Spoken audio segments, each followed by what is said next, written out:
நல்லதை செய்தால் நல்லதே நடக்கும் என்பது சான்றோர் வாக்கு. அன்னதானம் செய்தவர் விரும்பிய உலகத்தில் ஒரு பருக்கைக்கு 1 வருடம் வீதம் சுகத்திருப்பர். பசிக்கு அன்னமிடுதவை போன்ற உயரிய தானம் வேறெதுவும் கிடையாது. இதற்கு உயர்ந்தவர் தாழ்ந்தவர் நல்லவர் கெட்டவர் என்ற பேதமெல்லாம் கிடையாது. கால நியமும் இல்லை. கோதானம் செய்கின்றவர் கோலோகத்தில் வாழ்வர். வேத மோதும் உத்தமருக்கு கொடுத்திருந்தால் அதன் ரோமத்துக்கு 1 வருடம் கோவிலிலோ புண்ணிய தீர்த்த கரையிலோ இன்பமாய் வாழ முடியும். பசு கன்றியினும் சமயம் தானம் செய்தவருக்கு கட்டாயம் வைகுண்ட வாசம் உண்டு. குடை தானம் செய்தவருக்கு 1000 ஆண்டுகள் வருணலோக வாசம். கட்டில் மெத்தை ஜமக்காலம் பாய் தலையணை இதில் எதை தானம் செய்தாலும் சந்திரலோகத்து சுகங்களை அனுபவிக்கலாம். வஸ்திர தானம் கொடுத்தவர் 10,000 ஆண்டுகள் வாயு லோகத்தில் வாழ்வர். ஆடையோடு சால கிராமத்தை ஒழுக்கமுள்ள வைதிகருக்கு தானமளித்தவர் சூரிய சந்திர காலம் வரை வைகுண்ட வாசியாக இருப்பர். இரத்தம் கண் உடல் போன்றவற்றை ஜீவதானம் கொடுப்பவர் அக்னி லோகத்தில் ஆனந்தமாய் இருப்பர். ஆலயத்துக்கு கஜதானம் யானை அளிப்பவர் இந்திரனுக்கு சமமான ஆசனத்தில் அமர்ந்து அப்ரசுகளுடன் நாட்டியத்தை ரசிப்பர்.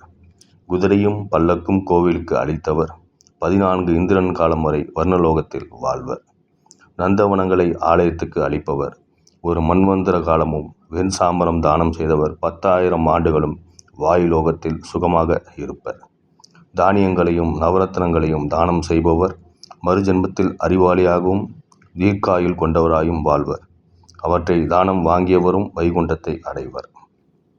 பயன் கருதாது தானம் செய்பவரின் மரணம் உன்னதமாயிருப்பதோடு மீண்டும் பிறவி வாய்ப்பதில்லை. அவர்கள் பிரம்மலோகத்தை அடைகிறார்கள். நற்செயலை விரும்பி செய்கின்றவர்கள் சூரிய லோகத்துக்கு செல்கிறார்கள். தீர்த்த யாத்திரை புரிகின்றவர்களுக்கு சத்தியலோக வாசம் கிட்டுகின்றது. ஒரு கன்னிகை ஒழுக்கமாக வளர்த்து விவாகம் செய்து கொடுப்பவன் 14 இந்திர ஆயுட்காலம் வரை அமராவதியில் சுகத்திருப்பர். பொன் வெள்ளி ஆபரணங்கள் இவற்றை தானம் செய்தவர் குபோரலோகத்தில் ஒரு மன்வந்தரம் வாழ்வார்கள்.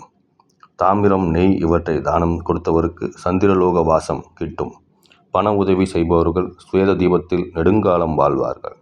நீர்நிலைகளை சீர்திருத்துபவரும் உண்டாக்குபவரும் ஜனலோகத்தில் நீண்ட காலம் சுகமாக இருப்பர்.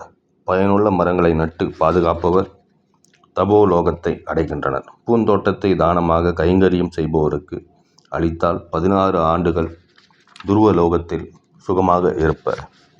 ஆலயத்துக்கு விமானம் அமைக்கும் செலவை ஏற்பவன் வைகுண்டத்தில் ஒரு மன்வந்தரம் வாழ்வான். புராண நிகழ்ச்சிகளை குறிக்கும் சிற்பங்களையும் கோபுரம் கட்டும் செலவினை ஏற்றால் 64 ஆண்டுகள் பரமபதத்தில் இருப்பான்.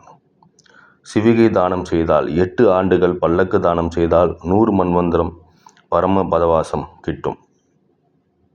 சுவையான பழங்களை தானம் கொடுப்பவர் ஒரு கனிக்கு 1 ஆண்டு வீதம் கந்தர்வ லோகத்தில் சுகத்திருப்பர்.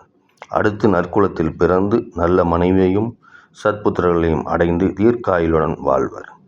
கிரகதானம் செய்தவர் மறுபிறவியில் நாட்டின் தலைவனாவார்.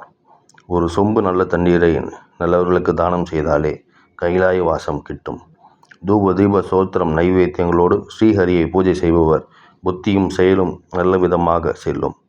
அவர் புத்திர பௌத்திரமாக சிறப்பாக வாழ்வார்.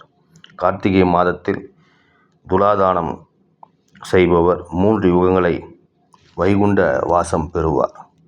நண்பர்களே, நம்மால் முடிந்த அளவுக்கு நம் சக்திக்கு ஏற்ப நாம் தானம் செய்வோம். இறைவன் அருள் பெற்று இன்பமாக வாழ்வோம்.